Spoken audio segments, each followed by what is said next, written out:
segar di pagi hari. Segala sedosa.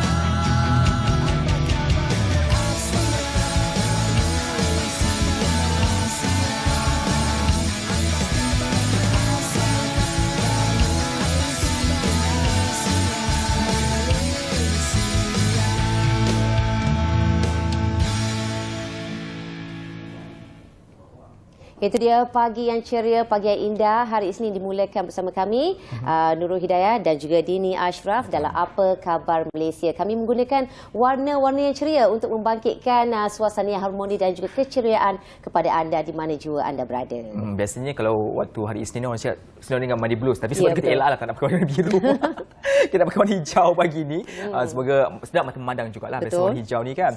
Pastinya pagi ni kami akan bawakan perkongsian cukup menarik kerana hari ini juga menjadi satu tumpuan utama di negara Malaysia bagi media tempatan juga antarabangsa di Mahkamah Persekutuan Putrajaya nanti akan bawa juga perkembangan berkaitan perkara tersebut dalam diskusi kita hari ini. Tetapi dalam masa sama juga kita menilai banyak berita-berita menarik sebenarnya, khususnya di dalam negara kita, apa yang berlaku daripada hari semalam sehingga hari ini. Kita jauh dulu satu persatu untuk perkembangannya. Ini pertama sekali kita nak jauh terus berkaitan tentang satu kenyataan rasmi dilakukan oleh Menteri di Jabatan Perdana Menteri Hal Ehwal Ekonomi berkaitan tentang projek sakit ni. Projek sakit ni kita sangat sinonim lah dengan projek-projek yang selalunya telah pun dijadualkan tapi lambat mengikut penjadualannya. Maka dikira-kirakan sebagai projek sakit khusus di negeri Kelantan yang mana kerajaan akan beri tumpuan 2 projek sakit di Kelantan. Yang mana projek ini ketika ini saya sempat minggu lepas ke Kelantan ni, di lapangan terbang Kelantan. Saya lihat sendiri memang sedang pun berlaku proses untuk meneruskan projek tersebut. Perkembangan bagi lapangan terbang di Kelantan merupakan salah satu projek sakit tersebut, tetapi akan diberikan fokus tumpuan untuk dibetulkan semula, disiapkan segera. Dan salah satu lagi adalah projek berkaitan lebuh raya Kota Baru Kuala Krai, membabitkan pakej 2B dari Ketereh ke Kok Lannas, yang mana ini merupakan 2 projek utama di Kelantan akan diberikan fokus oleh kerajaan dan diharapkan supaya 2 projek ini dah tak sakitlah lepas ni. Ya, betul. Dan demi diharapkan kepentingan awam sebenarnya. Betul, itu yang pastinya. Dan diharapkan projek-projek pembangunan ini dapat dilaksanakan seperti yang dijanjikan dan dalam masa yang sama akan dapat dinikmati manfaatnya oleh rakyat Kelantan. Betul. Dan bercakap mengenai projek sakit, kita nak beralih pula kepada satu berita yang menggembirakan, iaitu Malaysia Airlines meraihkan penerbangan pertama ke Haneda. Okey, ini kita nak kongsikan juga ya. Dan sebelum ini penerbangan itu berlepas pada jam 2.45 petang waktu tempatan. Dan antara penumpang penerbangan sulung adalah barisan pemain kelab bola sepak Johor Darul Takzim JDT dalam perjalanan mencipta sejarah menjadi pasukan pertama dari Malaysia yang layak ke peringkat 16 terakhir Liga Juara-Juara Asia AC yang akan diadakan di Jepun. Dan kita nak kongsikan juga mengenai perkhidmatan 2 kali seminggu ini akan dikendalikan oleh pesawat A330-300 dilengkapi dengan 290 penduduk, 290 tempat duduk, merangkumi 27 tempat kerusi kelas perniagaan, 16 tempat duduk ekonomi dengan ruangan kaki tambahan 247 kelas ekonomi. Dan sekaligus perkhidmatan baru ini akan menyokong operasi sedia ada Kuala Lumpur Tokyo Narita bagi Malaysia Airlines, menjadikan sambungan dan jadual perjalanan ke destinasi Kuala Lumpur dan Tokyo lebih selesa menerusi hub-hub antarabangsa. Menariknya Jepun ini kerana sikap penduduknya dan juga suasana di negara Jepun ni. Saya kalau boleh, kalau nak cakap kalau negara Asia ni, Jepun pilihan utamalah dapat pergi. Tapi dalam masa sama juga ni makluman juga kepada masyarakat umum bahawasanya memang sekarang di Jepun dah buka untuk pelancong masuk, tetapi dengan syarat kena melalui pakej sahaja. Travel agency sahaja. Dia tak boleh masuk suka sendiri terus sampai buat masa sekarang lah. Betul, itu anda perlu ambil maklum sebelum melakukan sebelum melancong di Jepun, perlu mengetahui prosedur yang dibenarkan. Itu pastinya. Dan kita beralih pula dalam keadaan desas-desus baru-baru ini, kita baru saja meluluskan satu rang undang-undang anti-lompat parti di peringkat Dewan Rakyat dan juga Dewan Negara. Sebenarnya dua telah pun melalui proses yang sama. Kita dengar pula satu berita di Sarawak ini, apabila ceritanya ahli politik ni yang telah pun umum keluar daripada parti dan menjadi ahli bebas, iaitu Adun Batu Lintang, yang telah pun mengumumkan perkara ini tersebut kepada Speaker Dewan yang dikenali sebagai Si Chi Hau, yang telah pun mengumumkan diri menjadi wakil bebas. Dia tak masuk mana-mana parti, sama ada parti Blok Kerajaan ataupun Bangkang. Tapi kedudukan ini telah pun mengubah sedikit kedudukan Dun di kawasan negeri Sarawak ini, yang mana kalau dahulu adanya lebih kurang dalam 6 blok perbankan disebabkan beliau telah pun keluar daripada blok tersebut dan menjadi ahli bebas, maka tinggal 5 sahaja. Walau bagaimanapun, kalau saya lihat kembali, ada yang mengatakan bahawa ini bukanlah salah satu sebahagian daripada definisi lompat parti, tetapi kalau saya semak kembali dalam rang undang-undang tersebut, walaupun seseorang ahli dewan ataupun ahli parlimen keluar daripada parti dan menjadikan diri beliau sebagai seorang ahli bebas, beliau sepatutnya perlu untuk keluar daripada perlu melakukan semula pilihan raya. Tetapi disebabkan kerana masih lagi belum digezetkan dan juga ini melibatkan di kawasan negeri, maka perlu tengok jugalah perlembagaan negerinya macam mana. Jadi walaupun tindakan beliau ini dilakukan, dia sejajar dengan definisi rang undang-undang tersebut, tapi disebabkan belum lagi gazet, maka tak bolehlah nak suruh buat recall election tadi. Jadi kita sama-sama kita tunggukan bilakah pelaksanaan yang sebenarnya anti lompat parti ini akan berkuat kuasa, dan nampaknya selepas itu mungkin keadaan lebih aman berkaitan politik lah hendaknya ya. Harapnya. Dan masa sama juga kita harapkan juga situasi harga barang yang naik turun ini dapat dikawal seterusnya, dan alhamdulillah harga pun sekarang dah makin baik dan stabil.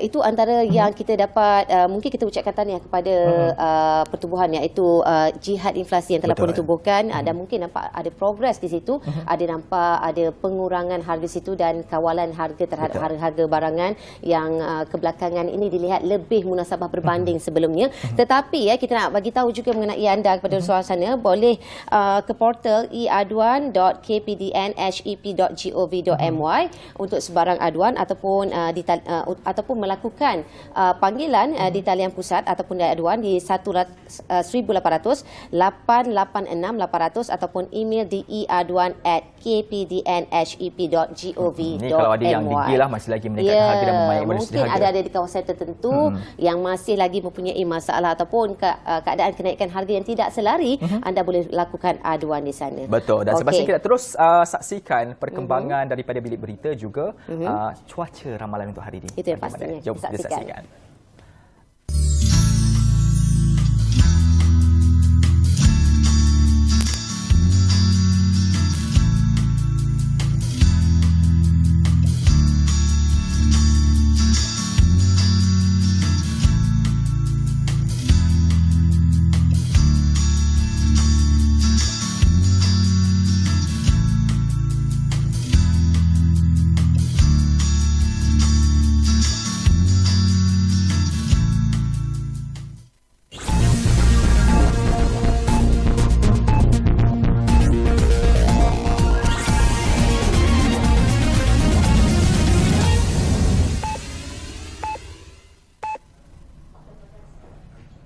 Assalamualaikum dan salam keluarga Malaysia.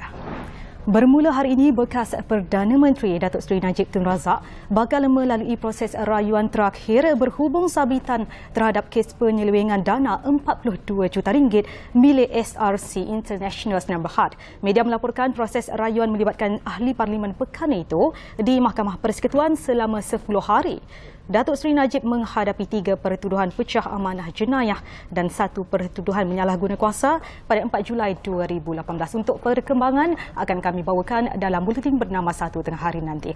Dan kami ke laporan seterusnya, di mana pilihan raya umum ke-15 PRU15 lebih sesuai diadakan tahun ini. Itu pendapat disuarakan oleh Pengerusi Barisan Nasional BN, Datuk Seri Ahmad Zaid Hamidi. Beliau berkata terdapat banyak indikator memberi keyakinan PRU diadakan tahun ini dan jentera BN sudah bersiap sedia untuk menghadapinya.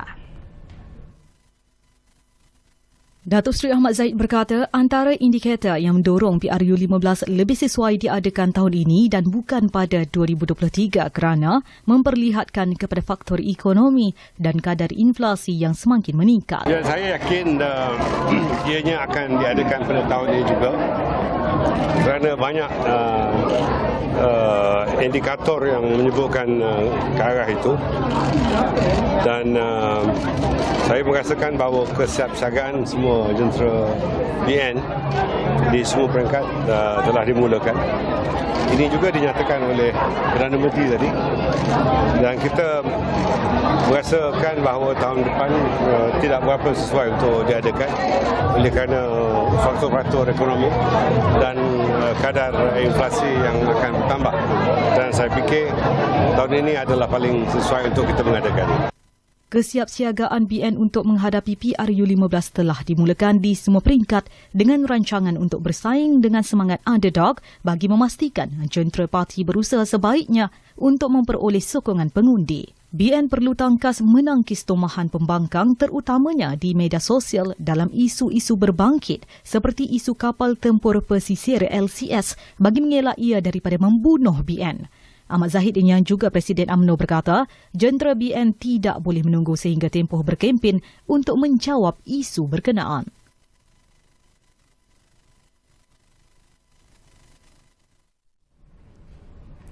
Seorang warga emas maut apabila tergelincir ke dalam gaung ketika mendaki di Bukit Taman Mawar, Sandakan, Sabah semalam. Dalam kejadian kira-kira 6.15 petang, lelaki yang berusia 70 tahun itu cedera parah sebelum meninggal dunia di lokasi kejadian. Ketua Balai Bomba dan Penyelamat Sandakan, Jimmy Lagong berkata pihaknya menerima laporan mengenai kejadian itu 6.20 petang. Menurutnya, mangsa dilaporkan terjatuh ke dalam gaung dari ketinggian 6.09 meter ketika melakukan aktiviti mendaki seorang diri. Pasukan bomba dari Balai Bomba dan Penyelamat BBP Sandakan bergegas ke lokasi kejadian untuk melakukan operasi membawa mangsa ke lokasi selamat. Namun, mangsa yang parah disahkan meninggal dunia di lokasi kejadian oleh pegawai Perubatan Kementerian Kesihatan Malaysia. Menurut Jimmy, anggota bomba membawa mangsa turun ke lokasi selamat dan seterusnya menyerahkannya kepada pihak polis untuk tindakan lanjut.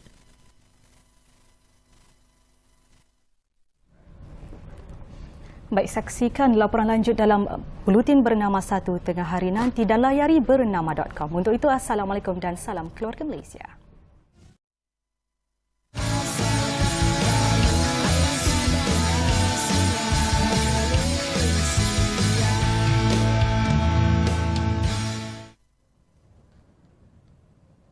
Okey, terima kasih kerana masih lagi kekal bersama kami dalam Apa Khabar Malaysia. Okey, Ashraf, mengenai isu buli tempat kerja kan, seringkali kita lihat isu ini tak pernah berhenti. Betul. Dan seringkali dibangkitkan dan tak kiralah di mana jua anda berada ataupun di mana jua sektor pekerjaan itu, masih ada lagi kes pembulian di kalangan pekerja. Betul. Daripada zaman dulu sampai zaman sekarang seolah-olah tak ada penyelesaian. Ya, betul. Dan kes buli juga seiring dengan teknologi.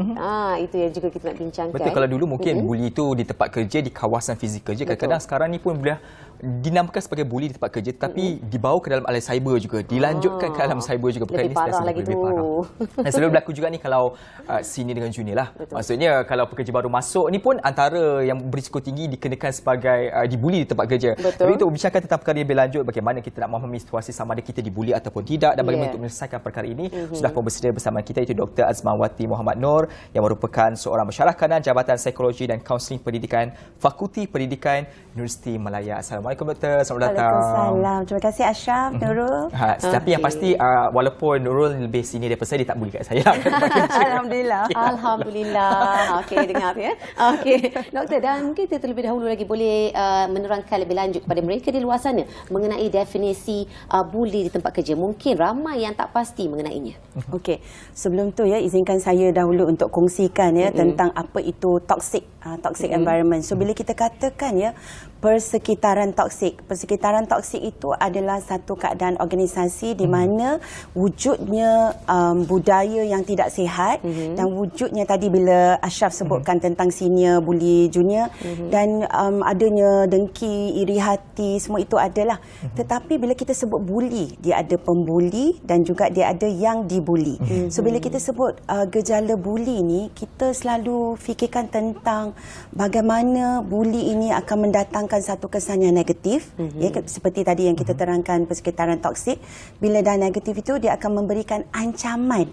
Ancaman dalam bentuk apa? Dalam bentuk keselamatan, dalam bentuk kesihatan diri kita sendiri. Sebab bila kita terancam, kita rasa terancam dalam bentuk kesihatan juga, bila kita berasa tidak sihat.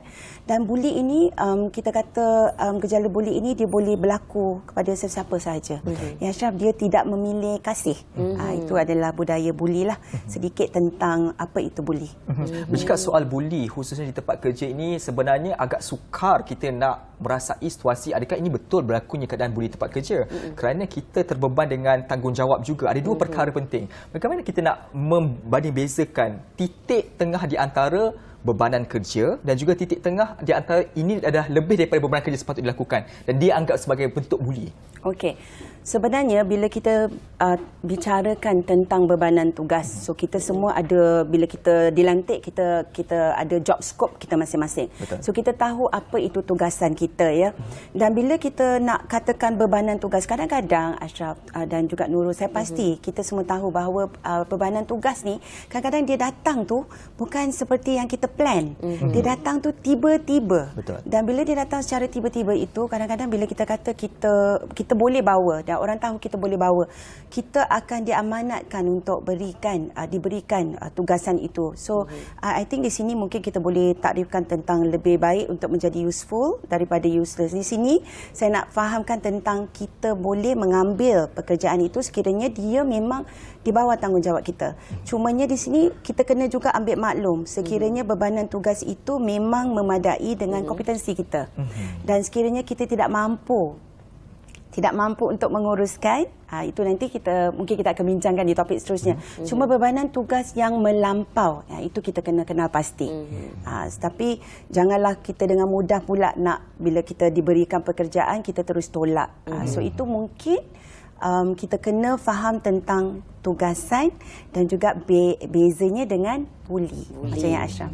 Okey doktor, kita nak tahu juga jenis ataupun rupa dan juga bentuk buli yang seringkali berlaku di tempat kerja, bagaimana itu?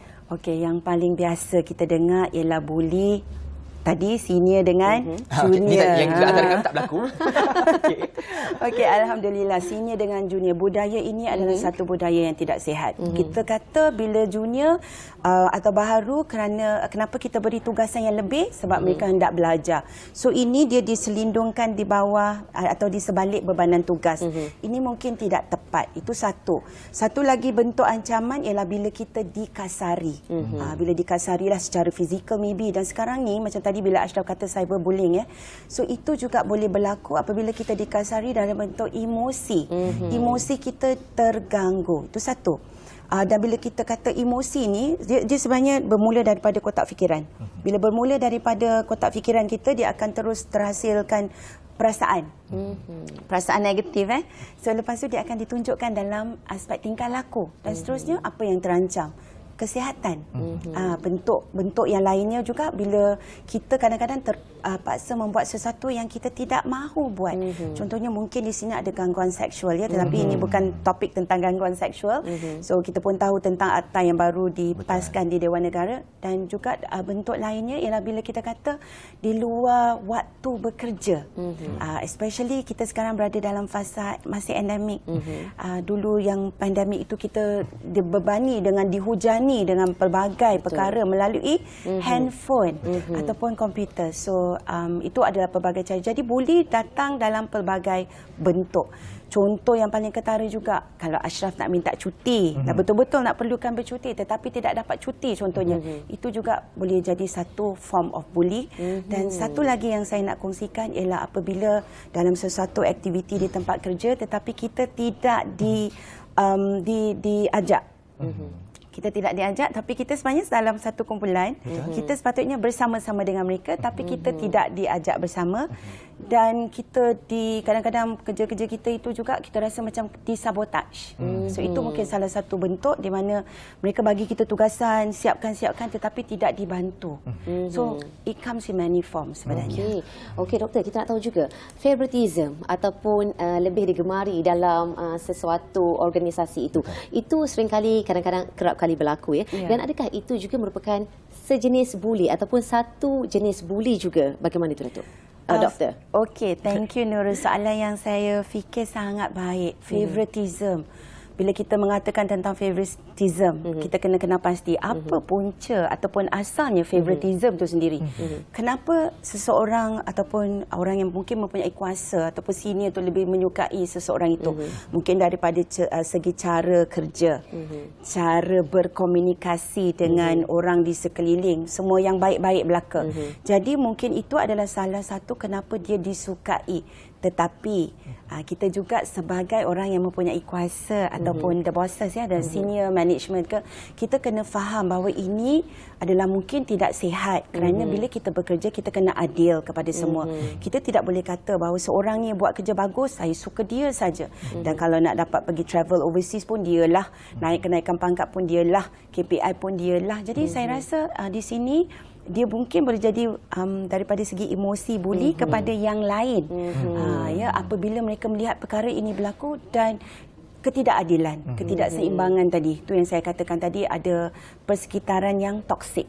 So di sini kita kena lihat di mana kita kata boundary dia tu sebenarnya. Doktor, saya tertarik bila melihat tentang perkara yang lebih drastik apabila bercakap tentang favoritism dan masa yang sama juga bagaimana kita nak menilai bahawasanya kita sedang berada di fasa-fasa dibuli, tanda-tanda awal. Sebab kadang-kadang pembuli ini menggunakan kaedah psikologi sebagai contoh, melebih-lebihkan seolah-olah memuji-muji, kemudian diberikan bebanan tugas banyak seolah-olah macam sebab you bagus maka kita bagi tugas banyak, tapi dalam masa sama rupa-rupanya itu adalah satu bentuk pembunuh buli secara diam. Betul. Saya rasa perasaan lah, emosi. Sebenarnya bila kita kata tadi bebanan kerja yang ni, bagaimana kita nak lihat ya, kita rasa bila kita nak pergi kerja, seronok tak kita nak pergi bekerja tu, Ashraf? Keseronokan bekerja itu mungkin tidak lagi ada atau berkurang. Bila kita nak pergi kerja, kita rasa macam ya Allah, susahnya nak bangkit pagi, susahnya nak bangun, itu satu. Dan kita daripada sudut psikologi, macam saya kata tadi, kesannya daripada segi pemikiran yang negatif, dan kita akan rasa ini yang kita sebut gaslighting. Bila orang akan kata kita tak bagus, you tidak bagus, you tidak dia akan terus menyerap dan terserap dan memberikan impak emosi pula yang negatif dan seterusnya daripada kelakuan atau tingkah laku kita. Yang terakhir sekali, apa dia? Sekali lagi, kesihatan. Dan bukan itu saja, bila kita pergi ya, kita rasa macam kita akan rasa tak sihat, kita akan rasa malas, kita akan rasa tidak seronok. Produktiviti akan mengurang. So itu kesan dia secara tidak langsung ya, Syah. Ini antara situasi-situasi yang sering kali berlaku. Cuma dalam masa sama juga saya menilai tentang bagaimana organisasi itu memainkan peranan untuk setidak-tidaknya melihat bahawasanya ada perkara yang tidak kena. Siapakah sepatutnya memainkan peranan penting bagi memastikan supaya tidak wujudnya ataupun dia boleh menghidu lebih awal bahawasanya wujud keadaan budaya yang tidak sihat ini dalam kalangan organisasi. Siapa yang perlu mengambil tanggungjawab itu sebenarnya dalam organisasi di tempat kerja khususnya? Okey, thank you Ashraf. Saya rasa sebenarnya peranan ini perlu dimainkan oleh organisasi itu sendiri. Itu yang kita kata budaya di tempat kerja perlu diterapkan daripada awal. Sekiranya kita mengesan budaya toksik ataupun pembuli-pembuli ini, kita perlu keluarkan mungkin surat amaran ataupun the first thing yang kita selalu buat apabila ada orang baru yang join, kita akan adakan team building. Kita akan adakan perkara-perkara yang supaya mereka, kita kata apa, boleh masuk di dalam team tu sendiri, boleh bersahabat, boleh berkenal, mengenali. So bila Ashraf tanya soalan tu tadi, saya akan serahkan balik soalan ni ataupun saya serahkan balik kepada organisasi itu sendiri. Sebenarnya mereka lah yang bertanggungjawab untuk menentukan apakah budaya yang hendak dimainkan di tempat kerja, apakah yang hendak dihasilkan daripada persekitaran yang positif. So again it goes down to organisasi itu sendiri. Dan peranan ni juga bila ada organisasi ni, HR lah, human resource. Human resource pun memainkan peranan. So again kepada organisasi, bila organisasi itu telah menerapkan satu budaya positif dan ini menjadi ikutan kepada yang lain, saya rasa ini adalah satu kesan yang positif. Bila benda itu baik, dia akan memberikan impak yang baik, positif ya. Okey doktor, dan kerap kali mangsa buli kerap kali tertanya-tanya di manakah seharusnya mereka melakukan aduan ataupun untuk mengetengahkan permasalahan mereka. Tetapi ini yang kita akan bincangkan selepas kita berhenti rehat seketika, dan teruskan setia bersama kami dalam Apa Khabar Malaysia.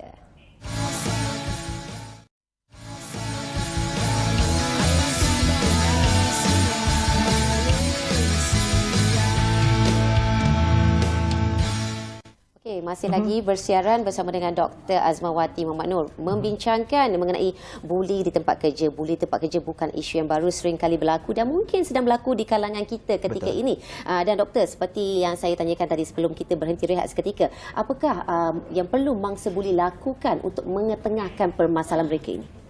Okey, terima kasih Nurul. Saya rasa bila kita dah jadi mangsa buli, bila kita terlibat dalam satu kes buli, kita berasa takut. Itu emosi yang biasa. Jadi kita kena ada support system. Okey, first kali yang kita perlu cari ialah support system. Siapa sahabat-sahabat kita, siapa di tempat kerja itu yang boleh kita percayai untuk kita laporkan. Dan selalunya kita akan pergi jumpa kepada our seniors. Okey, tadi bila Ashraf kata mungkin senior ni pula yang mungkin bully. Okey, kita ada ramai di situ. Dan yang pertama sekali kita perlu buat ialah kena tenang. Okey, apa yang you boleh lakukan ialah you pergi berjumpa dengan HR. Human resource. HR adalah the best place untuk kita laporkan tentang ketidakadilan yang berlaku. Dan apa lagi yang kita boleh lakukan, saya selalu katakan tentang bagaimana kita kena menjaga diri kita sendiri. Bila kita dibuli ni, kita perlukan masa untuk kita reflect apa sebenarnya yang berlaku, sebab mungkin kita juga boleh ada salah tanggap bebanan kerja tapi kita anggap yang biasa, tetapi kita anggap itu ada form of bully. So sebenarnya lebih bagus sekiranya kita boleh berkomunikasi dengan baik. Sekiranya kita dapat komunikasi dengan baik, ianya lebih jelas. Kita dapat faham tentang bagaimana organisasi itu bekerja ataupun culture di situ. Kita dapat juga tahu bagaimana keseimbangan pekerjaan. Kalau tak balance, kita boleh utarakan. Kalau tidak seimbang, daripada segi kompetensi, mungkin kita rasa kita tak mampu, kita boleh apa orang kata, kita boleh minta untuk pergi kepada latihan-latihan yang boleh. Jadi sebenarnya apa yang kita boleh buat ialah kita perlu lebih assertif. Selain daripada HR, kita ada support system, kita juga kena ambil langkah-langkah untuk tegas bagaimana kita boleh untuk mengatasi isu ini. Doktor, kalau bagi syarikat-syarikat besar, organisasi besar mungkin lebih memudahlah kerana banyak individu mungkin kita boleh sampaikan, ketengahkan perkara ini. Tapi bagi organisasi yang kecil, syarikat yang kadang-kadang mempunyai 10 orang pekerja, 5 orang pekerja sahaja. Dan kebiasaannya pembuli ini dia bukan seorangan. Dia ada geng dia, ada tim dia sendiri kan. Maka dalam konteks ini, adakah cara berterus terang si mangsa kepada pemangsa tersebut, adakah tindakan yang tepat? Sebagai contoh, saya terus saja utarakan berterus terang saja yang bahawasanya saya tidak seronok dan saya tak suka terhadap environment seperti ini, terhadap mereka-mereka ini. Adakah itu tindakan yang tepat ataupun ialah tindakan yang merisikokan diri lagi? Okey, itu soalan yang baik. Adakah itu satu tindakan yang tepat ataupun adakah itu akan merisikokan juga mungkin tak ada kerja dah. Dan sekarang ni kita selalu rasa bahawa takutnya kalau kita kehilangan pekerjaan, susah sekarang. Mungkin di luar sana takut.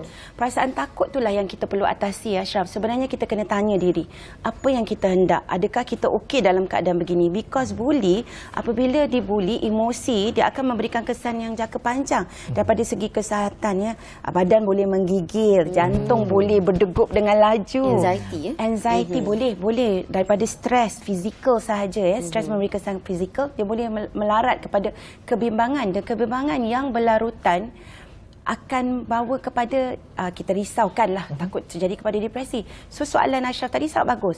Kalau mungkin ada HR pun mereka, saya tak katakan mereka terlibat, tetapi dia jadi takut untuk laporkan, apa yang boleh buat? Dia kena, kita kata apa, kita reflect balik. Sama ada tindakan kita itu akan memberikan kesan yang baik atau tidak. Selalunya lebih baik sekiranya kita berterus terang. Kenapa? Kerana komunikasi adalah jalan yang paling jelas. Dan kadang-kadang si pembuli ni, mereka ni berani kerana mereka berada di dalam grup-grup. Atau macam Ashraf kata tadi, kumpulan. Mereka tak rasa pun itu adalah satu kesalahan. Dan pilihan sentiasa berada di tangan kita sendiri, apa yang kita hendak buat. Kalau kita berasa yang kita tidak selesa, kita kena bangun dan kita kena be more assertive, berkomunikasi. Dan kita juga di luar sana banyak bantuan-bantuan support yang kita ada. Contohnya kita boleh berjumpa dengan kaunselor, dan ramai orang salah tanggap bila nak jumpa kaunselor ni. Dia kata kaunselor ada isu kesihatan mental. Tidak semestinya. Kita hanya nak melihat kepada kefungsian seseorang itu. Itu dia. Dan selain daripada melakukan laporan terus kepada pihak HR dan berbincang secara terus dengan majikan, sekiranya ianya tidak mendatangkan hasil pun, mungkin ada akta-akta tertentu yang boleh membela nasib pekerja dibuli ini. Mungkin doktor boleh kongsikan. Okey. Saya tahu bahawa kita ni di Malaysia kita sentiasa terlindung. Setiap apa yang kita lalui, kita ada isu, kita sentiasa terlindung ya. Dan kita boleh pergi kepada Jabatan Buruh dan laporkan kepada tentang ketidak munasabah lah perlakuan organisasi itu, dan kita boleh laporkan. Dan saya rasa ini adalah salah satu cara yang mungkin kita rasa yang the last resort. Sekiranya kita dah bincang dengan family, kita dah rasa ni, dan dengan HR tak boleh, dengan rakan-rakan sekerja tak boleh, dengan bos sendiri tak boleh, jadi kita ada laluan yang lain untuk kita pergi di situ. Doktor, kita nak bergerak ke terhadapan bagi mengatasi masalah ini. Kalau saya lihat statistiknya sendiri, kes buli di Malaysia ini kedudukan ke-6 di dunia, kedua di Asia. Ini satu membimbangkan. Maka kita perlu mempunyai satu pelan-pelan keterhadapan. Bagaimana pandangan doktor melihat kepada keperluan untuk dasar awam kepada majikan-majikan atau organisasi untuk mewujudkan satu mungkin jawatan khas, wujudnya kaunseling, ataupun mewajibkan setiap mana-mana syarikat ataupun organisasi perlu melantik mana-mana kaunseling sebagai in-house kaunseling kepada mereka bagi menyelesaikan perkara-perkara seperti ini berlaku. Ini adalah satu, saya rasa, cadangan yang sangat baik. Sebab saya lihat di sini ramai sebenarnya majikan-majikan di luar sana yang telah memberikan penekanan yang penting khusus kepada kewujudan kaunselor ataupun psikologi ataupun bantuan, kita panggil Employment Assistance Program. Ya, assisted program. Di mana mereka mungkin berasa tidak selesa. Mungkin rata-rata ya kita berasa tidak selesa mungkin untuk pergi berjumpa dengan HR kerana kita rasa mereka ini adalah orang dalaman, dan sekiranya wujud kaunselor yang kita rasa mereka mempunyai etika kerahsiaan ya di bawah atap kaunselor ya, dan ataupun kita memberikan bantuan daripada segi kaunselor luar untuk datang untuk membantu, ini adalah satu cadangan yang sangat baik di mana mereka dapat memberikan, orang kata apa tu, stres katasis kita sebut kelegaan emosi. Sekiranya kadang-kadang kita bukan nak apa tahu Ashraf, kita nak orang mendengar. Bila mereka dah mendengar tu kita rasa lega. Dan saya rasa cadangan Ashraf ini adalah satu yang langkah yang sangat baik, dan ramai sebenarnya organisasi yang besar memang dah laksanakan perkara ini. Tapi it's not too late untuk kita sendiri mungkin boleh ambil langkah untuk melatih manager-manager kita untuk ada orang kata apa tu, the soft skills untuk bagaimana untuk berinteraksi dengan staff, bagaimana juga untuk sekiranya mereka ada simptom-simptom kepada bebanan tugas atau stres atau anxiety, kebimbangan, mereka boleh kesan. Dan bila mereka boleh nampak ni, jadi mereka boleh bantu daripada segi komunikasi yang lebih baik. Sebab bila kita kata kat sini Ashraf, kita risaukan bila wujudnya kita pula kena thinking, kita jumpa dengan bosses, kita pula kena thinking bila kita kata saya tak mampu untuk buat, terbalik pula. Jadi ini selain daripada wujudnya kaunselor di tempat kerja, kita juga hendak melatih. Kemahiran ini perlu ada. Ya. Dia ada strategi yang perlu dilakukan, kerana kalau disediakan Amerika Syarikat antara negara yang keterhadapan mewajibkan organisasi, mesti kena ada sekurang-kurangnya kaunselor kepada organisasi ini akan ke hadapan. Di penghujung ini juga, bila kita bercakap soal budaya buli di tempat kerja dan juga peranan yang perlu diambil oleh pihak-pihak, bagi memastikan supaya setiap daripada pihak-pihak yang terlibat daripada syarikat ini memahami secara lebih lanjut tentang budaya buli di tempat kerja ini, langkah-langkah awal sekarang ini yang perlu dilakukan oleh organisasi sendiri dan juga individu yang terlibat. Kedua-dua pihak, bagaimana langkah awal yang perlu dilakukan bagi memastikan supaya seperti tadi kita nak moving ke depan, kita nak bergerak ke depan, tidak lagi berlaku di dalam negara kita secara khusus tentang perkara ini. Okey, langkah-langkah awal yang perlu kita laksanakan Ashraf. So sebenarnya apa yang ingin saya kongsikan, kita kena wujudkan sebenarnya kefahaman tentang mental health literacy. Sebab bila kita wujudnya buli, apakah kesannya? Kita dah dengar tadi kesan negatif, kesan bagaimana you akan rasa stres, anxiety, dan ditakuti akan merasa depresi. Tetapi sebenarnya mental health literacy itu penting. Bagaimana hendak menyeimbangkan work-life balance. Kita selalu dengar perkataan work-life balance. Sebenarnya sekarang Ashraf, adakah kita bila kita kata nak jaga atau work life balance tu amat sukar ya. So kita nak kena belajar satu perkataan baru, iaitu mengintegrasikan kerja dan kehidupan. Bila saya kata tentang mengintegrasikan apa tu, ia adalah sebenarnya bagaimana walaupun hujung minggu bila ada bosses call sebab ada benda yang penting, kita kata kita tak nak jawab. Kalau kita nak balance untuk this is my time. So itu adalah satu tindakan yang baik. Tetapi sebenarnya kita memang tak boleh lari daripada mengintegrasikan benda ni. So mental health literacy ataupun literasi daripada segi kesihatan mental ini sangat penting untuk di mana kita faham apa itu di mana kita kena faham, kita kena tahu knowledge tentang knowledge. Kita tahu aware apa itu simptom-simptom. Dan kita tahu apa itu help seeking behavior. Di mana kita boleh mendapatkan bantuan, di mana kita boleh mendapatkan support. Ya, daripada yang lain. Terima kasih. Itu dia satu penjelasan yang begitu menarik sekali daripada Dr. Azmawati Muhammad Nur, merupakan pensyarakan dan Jabatan Psikologi dan Kaunseling Pendidikan Fakulti Pendidikan UM untuk topik hari ini, bully di tempat kerja. Dan terima kasih kita ucapkan kepada doktor ya atas kesudian masa bersama kami. Satu topik yang cukup bijak satu dan topik juga yang menarik sebab kerana situasi ini sentiasa berlaku sebenarnya. Cuma berani tak berani je nak kena harapan untuk menyelesaikan perkara ini. Tapi alhamdulillah setidaknya hari ini boleh menjadi satu lonjakan kepada dan motivasilah untuk menyelesaikan perkara ini. Dan diharapkan ya topik perbincangan kita pada hari ini akan memberikan tips kepada mereka di luar sana yang menjadi mangsa buli di tempat kerja ketika ini. Baiklah, kita akan tinggalkan mengenai topik buli di tempat kerja dan kita akan bersama dengan Balkis Jamaluddin, iaitu wartawan bernama Terengganu, bagi mengikuti topik ataupun mengenai lindungi pelihara Taman Negeri Setiu Wetland dengan baik, dan kita teruskan bersama dengan beliau.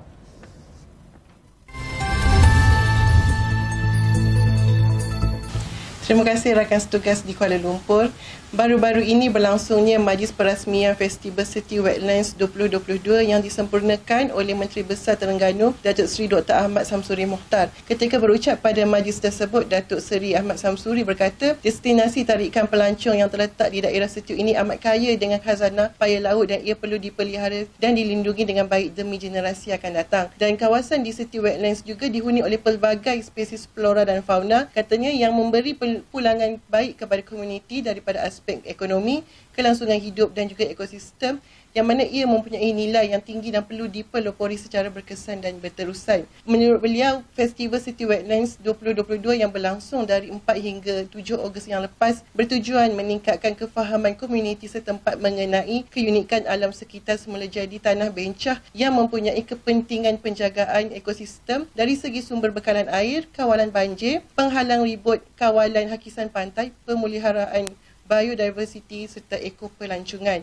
Dan program itu merupakan acara tahunan yang diuruskan oleh Majlis Pengurusan Taman Negeri Terengganu dalam menjadikan ia sebagai platform kepada umum, kepada masyarakat dalam dan luar negeri Terengganu bagi merasai pengalaman keunikan komuniti dan alam semula jadi di Setiu Wetlands. Dan dalam pada itu, Datuk Seri Ahmad Samsuri berkata, kawasan tanah bencak itu juga harus diperkasa dan dimartabatkan kerana ia selaras dengan keperluan matlamat pembangunan mampan dan ke arah memenuhi kriteria di peringkat kesatuan antarabangsa untuk pemeliharaan alam semula jadi. Justeru katanya kerajaan negeri berharap agar semua pihak sama ada dari peringkat jabatan, agensi kerajaan dan juga swasta, badan-badan bukan kerajaan dan komuniti setempat agar bersama-sama dengan Majlis Pengurusan Taman Negeri Terengganu untuk memperkasa dan memartabatkan tanah bencak itu. Dan katanya kerajaan negeri sentiasa mengadakan perbincangan dengan kerajaan pusat mengenai inisiatif yang boleh diambil untuk memperkasakan taman negeri itu. Selain itu, katanya perbincangan juga turut diadakan dengan pihak swasta seperti syarikat-syarikat mega dan yayasan-yayasan besar yang mempunyai pelbagai dana untuk melaksanakan tanggungjawab sosial korporat mereka. Katanya dalam masa terdekat ini juga, kerajaan negeri sudah mencapai persetujuan dengan satu entiti dari luar Terengganu yang berminat untuk memberikan dana untuk melaksanakan projek di taman negeri itu, yang mana katanya projek berkenaan dijangka mampu memberi limpahan ekonomi kepada masyarakat setempat. Sekian dahulu daripada saya. Terima kasih.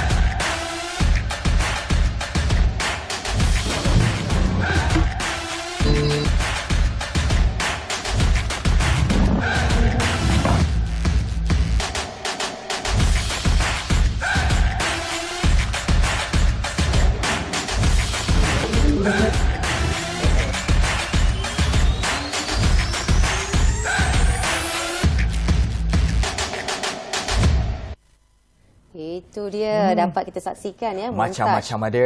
Ini memang jadi keseronokan sebab bila dah masa-masa endemik ni macam-macam lah kita nak buat program. Betul. Dan di Johor ni, kalau sebut Johor ni satu negeri yang saya tak boleh lari tentang dua perkara lah. Saya paling suka sebab dia punya tradisi, kebudayaan dia. Kedua, makan. Makan, betul. Itu yang saya setuju sangat-sangat dengan Ashraf. Dan kali ini kita nak bercakap mengenai Majestic Johor Festival 2022, anjuran oleh Kementerian Kerajaan Negeri melalui Tourism Johor dengan kerjasama serta sokongan pelbagai agensi bakal berlangsung bermula 8 hingga 18 September 2022 di Puteri Harbour Iskandar Puteri. Dan bersempena dengan penganjuran Majestic Johor Festival ini, kami bawakan tetamu khas di studio. Dari Johor juga. Dari Johor pagi juga. tadi dah terbang ke sini tapi tak terbang lah. Kita bagi tahu saya kita melalui hujan darat. Kita sangat-sangat bertuah dan bersyukur kerana bersama dengan kami pagi ini dua individu yang akan bersama kita, iaitu Tuan Haji Suhairi yang merupakan seorang pengarah bagi Johor Tourism, dan juga di sebelahnya iaitu Encik Muhammad Fauzan Yusof yang merupakan seorang pengurus PSG Muay Thai Gym dan juga pahlawan Selatan Johor PSG. Ni rasanya apa benda ni, pahlawan dilabelkan sebagai pahlawan Selatan Johor ni. Kita bawa pahlawan pagi ni. Itu dia bukan calon orang yang kita bawakan. Dia betul macam-macam. Okey, kita mula dulu dengan Tuan Haji. Tuan Haji, ini satu saya kira festival besar bagi masyarakat Johor. Orang Johor tak sabar, bukan orang Johor, orang KL ni pun tak sabar nak turun ke Johor ni untuk bersama-sama dalam festival ini ataupun program ini. Mungkin di awal boleh kongsikan dulu tentang program ini dan juga apakah matlamat bagi program ini dianjurkan. Okey, terima kasih. Sebenarnya Majestic Johor Festival ini kita adakan pertama-tama sekali adalah untuk meletakkan kembali Johor dalam kalender pelancongan di Malaysia. Sebab kalau kita lihat selepas pandemik ni agak sunyi sepi Johor ni. Jadi yang amat Menteri Besar mencadangkan supaya ada satu big event yang dibuat di negeri Johor. Jadi kita mencadangkan supaya satu festival yang melibatkan kebudayaan, muzik, makanan dan juga sukan dibuat dalam masa yang sama. Jadi bersempena dengan tim Majestic Johor itu sendiri, kita merasakan perlu dibuat pada peringkat yang lebih besar, hebat dan juga memberikan peluangan yang baik pada industri pelancongan di negeri Johor. Majestic itu sendiri pun dah namanya cukup gah dan digahkan lagi dengan gabungan pelbagai elemen. Ada tadi sebut sukan. Dia sebut sukan ni yang menarik ni sebab jarang orang terlibat sukan dalam satu festival. Dan bersama kita ni pastinya sukan Muay Thai. Kita selalu dengar Muay Thai ini dekat Kelantan. Tetapi saya tertarik itu bila disebut bahawa Muay Thai antara sebahagian daripada salah satu sukan digunakan dalam Majestic Johor ni. Di awal juga nak dengar bagaimana Muay Thai ini dikolaborasikan dalam penganjuran Majestic Johor ini. Okey, so Muay Thai ni sebenarnya kat Johor jarang ada kan. So last pun sebelum pandemik. So lepas pandemik ni kita bawakan satu kelainan. So antara perlawanan antara fighter Malaysia menentang fighter luar negara. So fighter pun kita jemput daripada Slovakia, England, Brazil, so Thailand. So pahlawan tanah air akan melawan pencabar daripada luar negara. Maknanya pertandingan Muay Thai ni akan berlangsung secara berperingkat. Untuk satu malam saja. Untuk satu malam saja. Satu malam saja. Wow, pertandingan yang begitu sengit sekali dan mungkin boleh kongsikan mengenai hadiah utama yang bakal dibawa pulang oleh pemenang. Okey, so untuk hadiah utama kat sini kita lebihkan kepada penonton yang hadir tu. So kita ada bagi 2 hadiah untuk cabutan bertuah, 2 buah kereta Hazia, 2 buah motor. Ada 5 rantai emas, ada wang tunai juga kepada penonton. Yang membeli baju sempena kejohanan kita dan akan dapat 1 tiket lucky draw. Okey, saya boleh menempah lah. Boleh masuk? Boleh. Tapi nak masak dia. Jadi penonton boleh. Ya, penonton boleh. Okey. Dan Haji Suhairi, kita nak tahu juga mengenai pengisian program ataupun aktiviti yang bakal berlangsung daripada 8 hingga 18 September. Satu tempoh yang begitu panjang sekali. Pastinya kemeriahan dapat dirasai dan mungkin Haji Suhairi boleh kongsi mengenai ini. Dalam masa 11 hari ini kita bagikan kepada beberapa segmen. Kita ada 2 segmen utama, iaitu satu di tempat pesta itu sendiri, ada pesta jualan, ada pameran dan juga ada pesta makanan, serta persembahan kebudayaan dan juga hiburan. Manakala di satu tapak yang lain bersempena dengan perkenan Kebuah Duli Yang Mahmudia Sultan Johor, sebab rakyat ni rindu, dah lama tak ada kembara mahkota Johor. Hampir 4 tahun tak ada. Jadi Kebuah Duli Tuanku berkenan untuk memberi kenderaan-kenderaan itu sebagai pameran. Jadi kita adakan juga pameran kembara mahkota Johor. Jadi kepada warga Johor ataupun siapa saja yang ingin melihat kenderaan-kenderaan yang pernah digunakan oleh Kebuah Duli Tuanku dalam kembara mahkota, boleh hadir untuk melihat pameran selama 11 hari. Dan selain pada pameran Kembaran Mahkota, kita juga ada pameran pada agensi-agensi kerajaan. Dan juga kita pada kali ini kita melibatkan 10 daerah di negeri Johor untuk membuat pameran bersama dengan menonjolkan aspek-aspek pelancongan, makanan tradisi, kebudayaan, dan juga pameran itu berkenaan dengan industri yang ada di daerah-daerah tersebut. Jadi untuk kenal Johor ni tak perlu buang masa pusing 10 daerah. Datang ke Majestic Johor Festival, melawat ke booth-booth daerah ni, kita boleh kenal pasti, kita boleh menikmati semua yang terbaik di daerah tersebut ada di Majestic Johor Festival. Selain pada itu, kita juga ada acara-acara bertaraf antarabangsa. Kita ada 4x4 International Challenge di mana melibatkan 4 negara daripada Thailand, Singapura, Hong Kong dan juga China, dan sudah tentu daripada tuan rumah Malaysia. Dan selain pada itu, kita juga ada Bike Week, pameran motosikal, kereta sport dan sebagainya. Jadi memang sepanjang 11 hari itu diisi dengan pelbagai aktiviti yang boleh memberikan pulangan juga kegembiraan kepada rakyat lah. Itu dia. Selepas sekian lama terkurung dengan pandemik ni. Dan Haji Suhari mungkin boleh kongsikan juga mengenai acara kemuncak yang dijangka bakal berlangsung pada 17 September ni. Ya, untuk 17 September tu kita ada buat pertama kalinya Majestic Johor Festival Parade.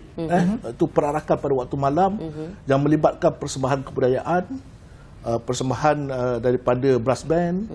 Kita juga ada perarakan kenderaan dan akhir sekali ditutup dengan persembahan bunga api lah.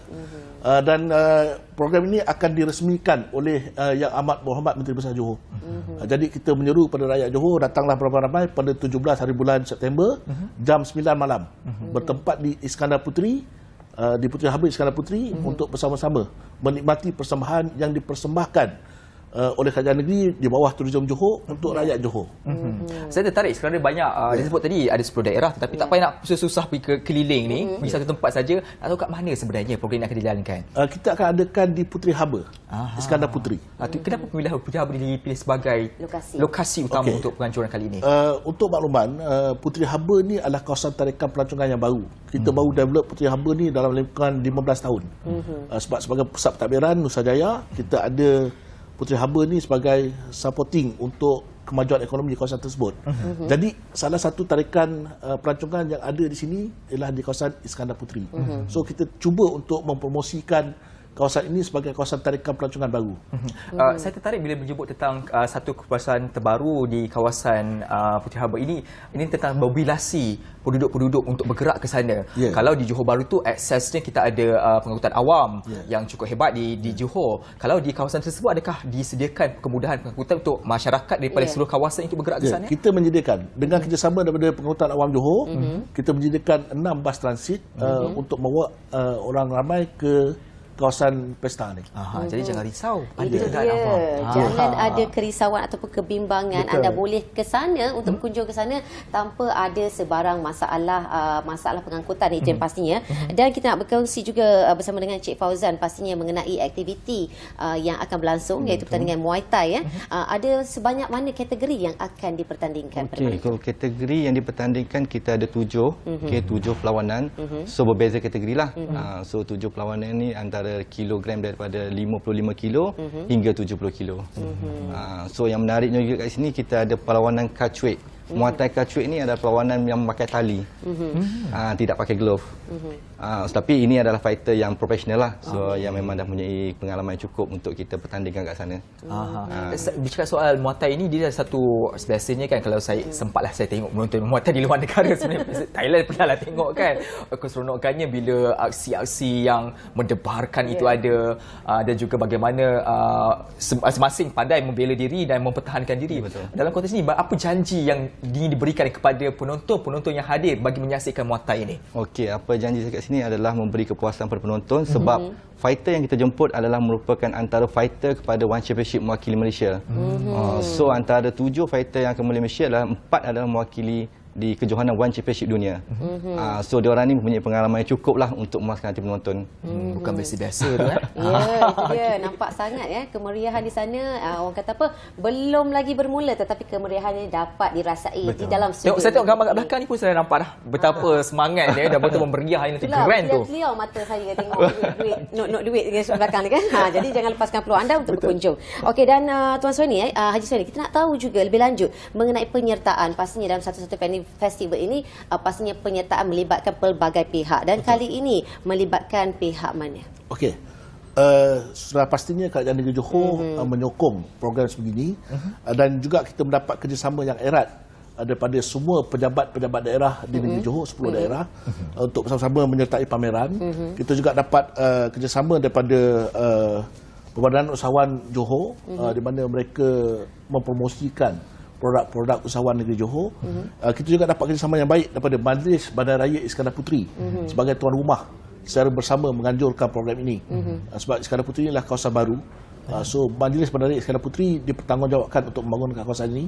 Jadi mereka datang membantu dari segi mempromosikan program-program yang kita adakan sepanjang masa ini. Kita juga mengucapkan ribuan terima kasih kepada penaja-penaja utama kita sebagaimana Pine Tree Hotel, Hard Rock Cafe, Puteri Harbour, di mana Hard Rock Cafe dia mengeluarkan satu edisi khas baju untuk Majestic Johor. Cantik. Ni baju ni boleh kita dapatkan di Puteri Harbour, Hard Rock Cafe Puteri Harbour lah. Hanya di situ sahaja. Hanya di situ saja. Dan pembelian online juga boleh dibuat di Johor Tourism Interchange di marketplace. Jadi ini adalah limited edition, boleh dapatkan lah. Nasib baik saya besar, kalau saya antara yang terawal dapat lah. Kan? Jadi productionnya masih berjalan. Jadi kita boleh dapatkan di Hard Rock Cafe Johor Bahru. Tapi macam saya kata tadi lah, selain pada ini kita juga ada 150 usahawan makanan yang akan membuat jualan pada hari tersebut, termasuk food truck. Kita juga ada 100 gerai yang buat pameran jualan barang-barang harian. Jadi kita menggalakkanlah orang ramai untuk datang menikmati makanan, mendapatkan barangan-barangan dengan harga yang murah dan sebagainya. Baik, di penghujung ini satu saya harap ramai akan datang bersama-sama. Pastinya ada harapan yang di sudut hati ini sedang bagi aktiviti ataupun pengajuan 11 hari bagi program yang akan berlangsung pada bulan depan ini. Sedikit penghujung ini bagi kedua-duanya harapan terhadap pengajuan program kali ini. Okey. Sebagaimana biasa kita mengharapkan yang terbaik. Kita sebagai penganjur cuba memberikan pilihan yang terbaik kepada pelancong-pelancong yang datang. Sebenarnya negeri Johor ni bertuah kerana kita bersepadan dengan Indonesia dan juga Singapura. Dan memang sebagian besar daripada pelanggan kita ataupun pengunjung kita adalah daripada Singapura. Jadi sebagian besar produk yang kita pamerkan ini adalah untuk tarikan pelancong-pelancong daripada Singapura untuk datang. Mereka juga berpeluang membeli pakej-pakej pelancongan sebab ada juga jualan-jualan daripada pakej pelancongan dan sebagainya. Dan saya berharap Majestic Johor Festival ini kali pertama diadakan akan menjadi acara tetap tahunan untuk pelancongan negeri Johor dan kita akan adakan setiap tahun dan kita harap 8 hingga 18 ini adalah tarikh yang paling sesuai setiap tahun kita adakan Majestic Johor Festival. Ya, itu dia. Dan daripada sedikit kata-kata akhir daripada Encik Fauzan. Okey, so untuk saya pula yang terbaru kita ada dengar yang viral satu kejohanan di Kelantan di mana peninju mati semasa perlawanan. Okey. So kat sini saya nak bagi tahu jangan bersangka buruklah tentang sukan Muay Thai juga sebab itu adalah kemalangan dalam sukan apa-apa pun maka ada kemalangan, betul tak? So kat sini kita menitik beratkan keselamatan antara medik dan ambulans untuk keselamatan peninju jugalah. Dan saya mengharapkan peminat-peminat Muay Thai di Johor datang dan support pahlawan tanah air kita untuk menentang pencabar daripada negara. Itu dia, insyaAllah. Dan apa kata warga Johor ramai-ramai datang ke Majestic Johor Festival 2022 yang bakal akan dianjurkan pada 8 hingga 18 September 2022. Dan bagi luar Johor pun tak salah juga ya, turut memeriahkan suasana, nak rasai makanan dan juga mengenali budaya Johor dengan lebih rapat. Inilah dia lokasi. Ada cuti umum ketika itu? Ya, cuti sekolah. Cuti sekolah. Masa cuti sekolah. Pada awal cuti sekolah. Memang tarikh memang cantik. Ya. Baik, terima kasih kepada kedua-duanya kerana sudah bersama kami. Baik, kita nak bertrehat seketika. Selepas ini kita akan sambung lagi satu diskusi menarik juga, retitan daripada isu semasa yang berlaku ketika ini dan jadi tumpuan utama media tempatan dan juga antarabangsa. Sebenarnya selepas ini dalam Apa Khabar Malaysia.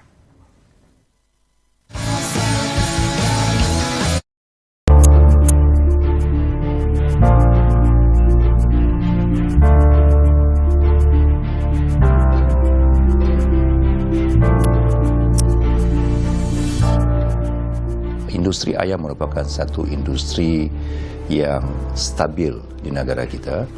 Berarti kita mampu mengeluarkan bekalan ayam mengikut keperluan rakyat negara ini. SSL kita on ayam lebih daripada 100%, malah 110%. Berarti kita ada kapasiti untuk mengeluarkan lebih daripada keperluan negara dalam keadaan yang normal. Kita belum berhadapan dengan satu krisis kekurangan yang pada tahap krisis. Namun demikian, ada sedikit gangguan dari segi bekalan. Kita tahu bahawa kos input sekarang meningkat begitu tinggi. Kos harga makanan ayam merupakan 70% daripada kos pengeluaran ayam. Dan sebagian besar daripada komponen makanan ini, jagung, soybean meal, adalah komponen yang diimport daripada luar.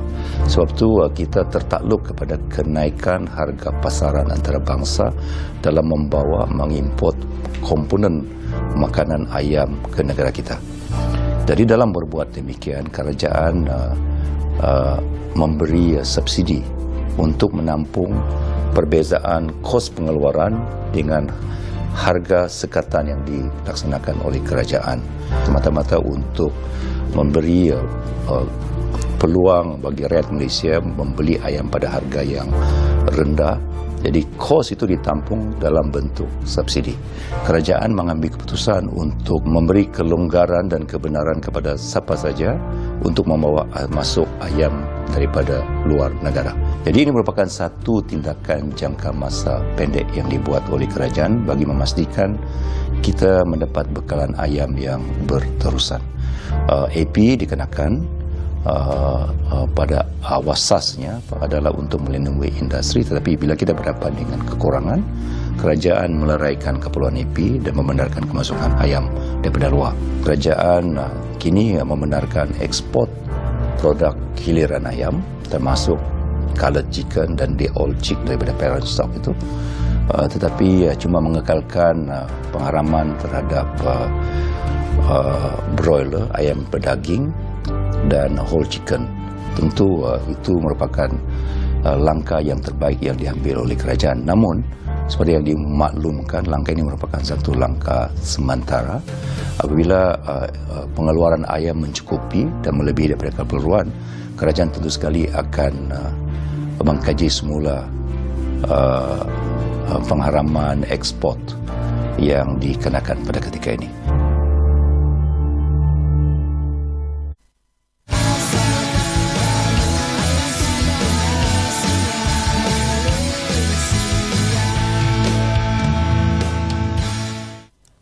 Okey, terima kasih di atas kesetiaan anda bersama kami. Dan hari ini kami di Apa Khabar Malaysia bersiaran sehingga 10.30 pagi. Kerana ada satu topik menarik untuk kita perbincangkan bersama. Kerana seperti yang saya sebut di awal tadi, hari ini merupakan fokus utama bagi media tempatan juga antarabangsa untuk menyaksikan satu isu perundangan yang sedang berlangsung ketika ini sebenarnya di Mahkamah Persekutuan di Putrajaya, berhubung tentang satu kes melibatkan figura yang penting yang amat dikenali di negara Malaysia. Tidak lain tidak bukan, ini adalah hari yang cukup penting bagi Datuk Seri Najib Abdul Razak, yang mana kes beliau bagi isu SRC International sedang pun didengar di Mahkamah Persekutuan. Mungkin kita boleh recap sedikit berkaitan tentang isu ini. Kalau kita lihat kembali, isu ini telah pun bermula daripada tahun 2018 lagi, bila mana ada tindakan yang dilakukan oleh pihak perundangan di bahagian pihak SPRM melihat bahawasanya ada isu-isu jenayah dilakukan dalam isu dana SRC International lebih kurang 42 juta ringgit. Maka kes itu dibawa daripada satu mahkamah ke mahkamah seterusnya sehinggalah ke hari ini Mahkamah Persekutuan untuk menilai kembali tentang permohonan rayuan yang telah pun difailkan oleh pasukan pembelaan oleh Datuk Seri Najib ini sendiri untuk menolak ataupun mencabar keputusan ataupun keputusan daripada mahkamah tinggi, mahkamah rayuan dalam isu ini. Dan hari ini juga merupakan beliau akan mengumpulkan rayuan terakhir di Mahkamah Persekutuan bagi mengenepikan sabitan dan juga hukuman penjara 12 tahun serta denda berjumlah 210 juta ringgit yang dihadapinya berikutan kes penyelewengan dana 42 juta ringgit milik SRC International Sdn Bhd. Dan kami bukanlah pakar untuk membicarakan mengenai dari sudut perundangan bagi membahaskan isu ini. Dan pada hari ini kami membawakan seorang tetamu di studio, iaitu seorang peguam bela dan peguam cara, iaitu Encik Bala Subramaniam Selvam. Dan apa khabar? Apa khabar diharapkan Encik Bala sihat hendaknya ya. Dan kita berkata hari ini seluruh rakyat Malaysia pastinya menantikan satu berita yang begitu menggemparkan, iaitu mengenai perbicaraan Datuk Seri Najib Tun Razak di atas isu yang telah pun kita kongsikan sebentar tadi, yang kita telah pun ulaskan sebentar tadi. Dan mungkin bagi pandangan Encik Bala mengenainya dan secara amnya kes yang berlaku pada hari ini, bagaimanakah perjalanannya? Sebelum kita pergi dalam secara detail, kita tak boleh sebutkan perkara-perkara yang sensitif sebab kes itu tengah berjalan. Jadi dikatakan subjudis, tapi ini adalah rayuan terakhir buat Datuk Seri Najib untuk mengemukakan ujian-ujian di Mahkamah Persekutuan di hadapan panel. Mungkin kita tidak tahu siapa panel dia, mungkin 5 orang ataupun 3 orang, tapi selalunya 5 orang lah panel dia. Jadi ini adalah merupakan daripada keputusan. Tujuan rayuan hari ini adalah untuk mengenepikan sabitan seperti apa yang telah diperkatakan tadi, sabitan dan hukuman termasuk denda yang dikenakan oleh Mahkamah Tinggi melalui Hakim Datuk Nazlan. Jadi sebelum ini rayuan di Mahkamah Rayuan ditolak, Datuk Seri Najib telah ditolak, dan ini adalah peluang terakhir. Dan perkara yang akan diujarkan adalah berkenaan dengan undang-undang sahaja. Tak ada fakta, tak ada saksi yang akan diketengahkan ataupun dibawa masuk ke Mahkamah Persekutuan untuk sebarang pengambilan keterangan. Jadi apa yang akan diperdebatkan ataupun diujarkan adalah perkara-perkara yang berkaitan dengan undang-undang saja. Adakah keputusan yang dibuat oleh Hakim Mahkamah Tinggi sebelum ni berteraskan pada nas-nas undang-undang yang sedia ada, berdasarkan pada fakta. Dia tidak akan lari daripada landasan itu. Jadi orang ramai perlu tahu di Mahkamah Persekutuan tidak ada sesiapa saksi ataupun akan dibawa masuk. Ini di antara barisan peguam, peguam bela dan juga peguam pendakwaan. Ujian adalah antara mereka berdua saja. Biasanya dalam kes di Mahkamah Persekutuan, selain daripada disebut tadi secara jelas bahawasanya tidak akan dipanggil saksi-saksi baru, bagaimana dalam konteks fakta kes baru? Adakah dibenarkan? Fakta kes itu akan dibenarkan sekiranya forum yang telah mengadili kes ni, di mana bahagian barisan peguam pendakwaan pembelaan tidak dapat memperolehi bukti-bukti tersebut ketika perjalanan kes. Apabila mereka memperolehi ketika ini, bukti-bukti itu boleh dikemukakan, tetapi tertakluk kepada budi bicara Hakim Mahkamah Persekutuan untuk menerima atau tidak. Ini bukan secara automatik ya, tetapi seperti yang kita maklum, apa yang diketengahkan bukti terbaru adalah mengatakan salah satu daripada ujian yang akan dikemukakan oleh barisan peguam pembelaan Datuk Seri Najib, bahawa Datuk Nazlan sebelum ini pernah menjadi anggota panel ketika penubuhan SARC International. Jadi di situ wujudnya percanggahan, dikatakan conflict of interest.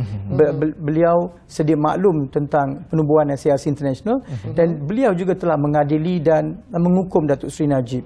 Jadi itu wujudnya satu pengaruh yang tidak berpatutan. Itu adalah ujian pihak pembelaan. Itu sajalah yang bukti yang baru dikemukakan. Yang lain-lain ujian bagi rayuan ini adalah berdasarkan pada alasan-alasan penghakiman yang diberikan oleh Hakim Mahkamah Tinggi sebelum ini, dan dia telah didengar di tahap Mahkamah Rayuan. Mahkamah Rayuan telah menolak. Sekarang ni dikemukakan di hadapan Hakim Mahkamah Persekutuan. Okey, itu dia. Dan Tuan Bala Subramaniam, kita nak tahu juga mengenai yang seperti yang kita tahu ya, di mana tindakan Datuk Seri Najib menukar barisan peguamnya yang dilakukan kurang daripada 3 minggu daripada tarikh pendengaran rayuan akhir ini, dilihat sebagai satu strategi yang dikatakanlah, ura-ura dikatakan strategi terhadap kes ini. Dan adakah ianya dilihat tidak percaya kepada peguamnya sendiri ataupun bagaimana? Oh tidak, ini bukan pasal kepercayaan ataupun confident dengan barisan peguam sebelum ni. Ini mungkin ini berdasarkan pada kepakaran. Mungkin barisan peguam yang terbaru ni yang diketuai oleh Datuk Isham Teh Pok Teh, mungkin beliau lebih pakar dalam perkara ni. Jadi pelantikan peguam ni adalah hak masing-masing. Jadi kita tak boleh katakan ni strategi ke apa, tapi mungkin itulah undang-undang membenarkan perkara itu. Ini macam pasukan bola sepak lah, kita tukar striker baru. So jadi kita dibawa Datuk Seri Najib bawa ataupun lantik pasukan terbaru iaitu daripada Zaid Ibrahim bersama dengan Suflan T.H. Liu, dibarisi oleh 3 peguam. Jadi itu bukan strategi ya, itu adalah satu mengatakan, saya kata di bawah pakar yang barulah, masuk untuk meneliti rekod-rekod rayuan, sebab rekod-rekod rayuan ni berjela-jela. Jadi kalau peguam sebelum ini telah melihat mereka tak dapat nak garap ataupun mendapati sesuatu yang baru, di bawah fresh leg ataupun mata yang baru untuk melihat rekod-rekod rayuan tersebut. Jadi ini adalah satu, saya rasa boleh dikatakan strategi, tapi ini lebih pada kepakaran peguam lah. Dalam kes ini juga seperti kita bincang tadi, antara yang mungkin yang boleh dilakukan adalah mengumpulkan bukti baru ataupun fakta kes baru. Dan seperti yang saya baca ketika ini, memang sedang itu dilakukan oleh pasukan peguam Datuk Seri Najib. Cuma saya nak memahami secara lebih lanjut, kerana sepatutnya hari ini adalah pendengaran kes bagi rayuan tersebut, rayuan utama dimasukkan, tetapi sedang dilakukan adalah permohonan untuk memasukkan bukti baru tersebut. Dalam konteks sekiranya secara teknikal ataupun penyusunan perundangannya, sekiranya satu permohonan bukti baru dimasukkan kepada pihak Mahkamah Persekutuan dan diterima pula, apakah akan jadi terhadap rayuan utama tersebut? Adakah akan diteruskan ataupun ini kena berbalik semula kepada di peringkat awal, perbincangan perlu dilakukan semula? Tak, bukti baru itu diterima satu hal. Sama ada kaitannya dengan hukuman sabitan yang dikenakan, adakah wujudnya satu nexus di antara peranan hakim Mahkamah Tinggi sebelum dia jadi hakim dan juga semasa mengadili, adakah dia akan mempengaruhi keputusan di Mahkamah Tinggi? Itulah yang menjadi titik persoalan yang penting. Jadi kita tidak boleh menjawab soalan itu pada tahap pada hari ini. Sesiapa pun tidak boleh komen. Seperti yang saya katakan, itu adalah sub judice, sebab rayuan ini akan berlangsung selama 9 hari. Jadi kita tunggulah sehingga 23 Ogos apakah keputusan Mahkamah Persekutuan, sama ada itulah keputusan itu akan diberikan pada hari tersebut ataupun akan ditangguh untuk satu hari yang lain. Memandangkan yang seperti saya katakan tadi, rekod-rekod rayuan ni tebal ya. Betul. Bukan berjilid-jilid sebenarnya. Berjilid-jilidnya. Okey. Saya difahamkan pengujaan Datuk Seri Syafiee sendiri, muka surat dia sehingga 2,000. Betul. Jadi penelitian ni perlu, saya kata, amat teliti lah. Jadi kita tunggu, kita tak tahu adakah seperti yang dikatakan oleh Cik tadi, rayuan itu diterima, adakah dia akan mempengaruhi? Itu adalah salah satu daripada ujahan pihak pembelaan. Dia ada lain-lain alasan. Kita tidak tahu apakah alasan-alasan itu. Cuma peguam yang mewakili Datuk Seri Najib, dia yang tahu. Tapi perkara pokok yang menjadi alasan bagi rayuan ini adalah mengatakan hakim Mahkamah Tinggi ini ada kepentingan dalam kes tersebut daripada peranan semasa penubuhan SARC International. Jadi ini dikatakan ini secara undang-undang ya, saya kata rule of bias lah. Jadi adakah satu ketelusan yang tidak ada sebarang kecondongan di dalam keputusan tersebut. Itulah yang menjadi perkara penting. Itu dia. Baik, salah satu lagi saya nak melihat kepada ini antara masyarakat, pandangan daripada masyarakat berkaitan tentang kenapa satu kes itu begitu lama sangat prosesnya sehingga ke akhir. Sebab kalau ikut ke awal, ia telah pun dimulakan pada tahun 2018 lagi, 2019, 2020, sekarang sampai 2022 tak habis-habis lagi. Seolah-olah macam pihak-pihak mengatakan sengaja, sedangkan itulah sistem perundangan, bagaimana ia bergerak kena banyak kes. Mungkin boleh terangkan bagaimana sebenarnya sistem ataupun pengurusan suatu kes tersebut. Adakah ini perkara biasa untuk menyelesaikan satu kes itu mengambil masa bertahun-tahun? Ini perkara biasa. Semua peguam tahu bahawa sesuatu perjalanan kes itu dia akan mengambil masa. Okey, dia ada pengurusan kes. Lepas tu dia ada bicara. Bicara itu penuh, akan berlangsung dalam 2 minggu, 3 minggu. Lepas tu ada, selepas keputusan tu, kadang-kadang macam kes Datuk Seri Najib bermula di Mahkamah Session. Lepas tu diubah pula, dipindah ke Mahkamah Tinggi. Di situ berlangsung trial dia, perbicaraan dia. saya rasa makan berbulan juga. Kita kena tengok barisan saksi yang dikemukakan. Banyak berpuluh-puluh. Jadi selepas tu mahkamah rayuan. Bila selepas keputusan mahkamah tinggi, rayuan di mahkamah rayuan bukan didengarkan secepat yang mungkin. Dia kena ikut turutan masa ya. Betul. Dia ada ikut priority dia ataupun bila difailkan. Kita tak boleh berikan keutamaan kepada Datuk Seri Najib saja. Ramai yang lagi rakyat biasa yang menunggu proses rayuan di Mahkamah Tinggi. Mereka juga melalui proses macam ni. Dia tidak ada apa-apa yang boleh dikatakan special sangatlah untuk Datuk Seri Najib. Ini memang sebab yang ni kes rumit, melibatkan jumlah wang yang banyak, 42 juta, saksi-saksi yang ramai daripada pihak pendakwaan, pihak pembelaan. Jadi ini makan masa. Dan ini adalah satu pengaturan ibarat macam dipersada mahkamah. Jadi kena teliti. Jadi makan masa tu memang lumrah alam lah. Tak ada yang luar biasa. Tambahan pula kes melibatkan berprofil tinggi ya, dan ianya memerlukan masa dan sedikit sebanyak memberikan penjelasan kepada anda yang tertanya kenapakah kronologi kes ini berterusan, bilakah akan ada pengakhirannya. Dan apa pun kita akan berhenti rehat seketika. Ashraf, kita akan kembali selepas ini. Teruskan setia bersama kami.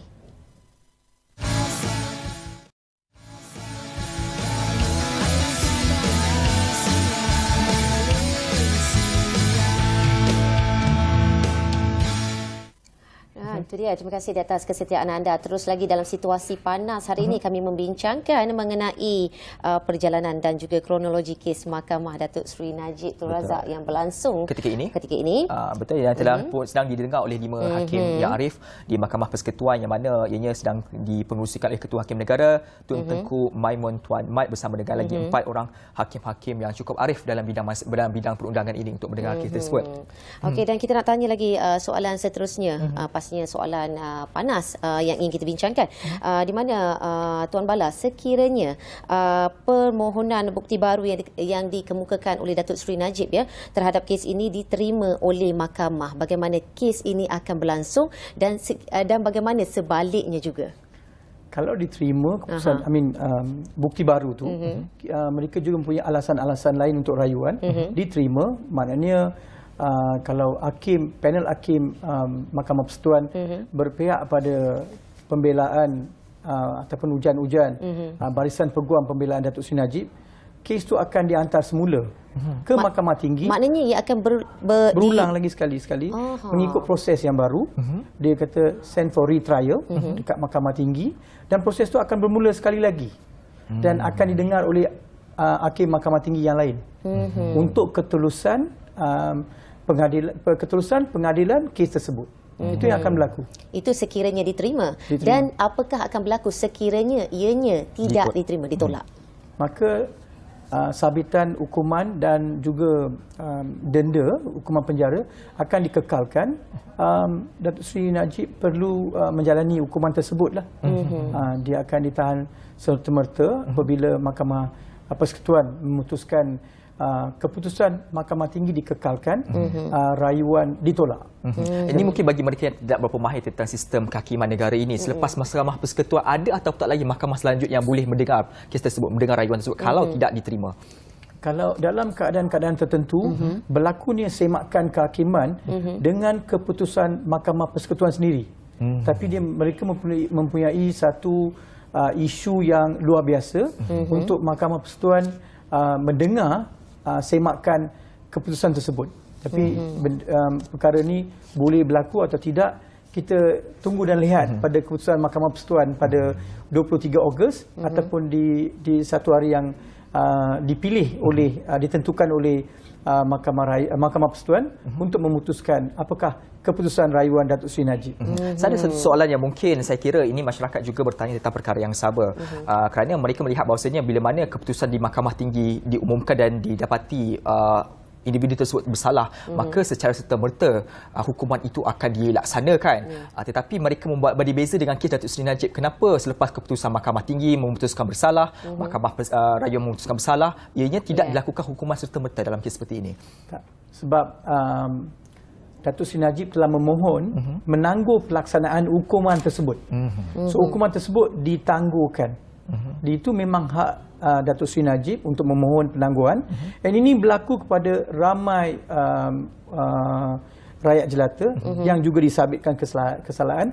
Cuma kesalahan tertentu saja penangguhan hukuman tidak diberikan. Dipanggil untuk macam contoh sabitan hukuman bagi kesalahan pembunuhan semua, penangguhan tidak diberikan. Yang ini diberi penangguhan, kes Datuk Seri Najib diberi penangguhan sebab beliau tidak mempunyai risiko-risiko menghilangkan diri ataupun mengganggu saksi. Ini tidak akan berlaku. Oleh itu mahkamah telah memberikan penangguhan. Jadi rakyat jelata perlu lihat mahkamah sendiri telah memberikan kelulusan ataupun kebenaran untuk menangguh hukuman tersebut. Jadi rakyat biasa kena tahu itu adalah hak Datuk Seri Najib memohon penangguhan hukuman. Itu penangguhan hukuman tu boleh ditangguh, pelaksanaan tu boleh ditangguh sehingga rayuan-rayuan proses rayuan dijalankan sehingga ke Mahkamah Persekutuan.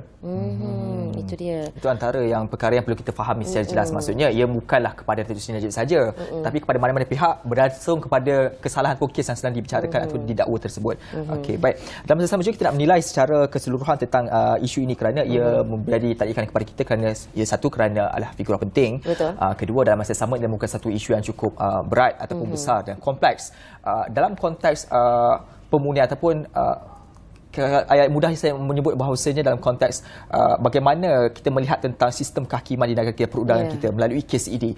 Kerana ini adalah satu kes yang besar, yang begitu kompleks. Untuk kemandirian sistem kehakiman ini dalam konteks mereka dalam institusi undang-undang, adakah ini suatu perkara yang menarik untuk disaksikan sebagai salah satu contoh presiden selepas kes selepas ini? Institusi kehakiman melihat kes ini seperti kes yang biasa dengan kes-kes lain, cuma tertuduh adalah mempunyai portfolio yang beza. Ia telah digembar-gemburkan oleh media, tetapi hakim-hakim akan menjalankan kes ni seperti biasa dengan pihak-pihak lain. Tidak ada apa-apa yang satu fokus yang khas diberikan, cuma ini melibatkan Perdana Menteri, bekas Perdana Menteri. Itu saja yang biasa. Institusi kehakiman masih lagi bebas telus dengan profesionalisme mereka. Mereka tidak membuat apa-apa perkara yang di luar daripada tugas hakiki mereka. Jadi kita tidak boleh mengkaitkan kes ni adakah eksklusif ke ataupun beza ke. Cuma portfolio orang yang tertuduh, yang dituduh tu adalah berbeza daripada rakyat biasa.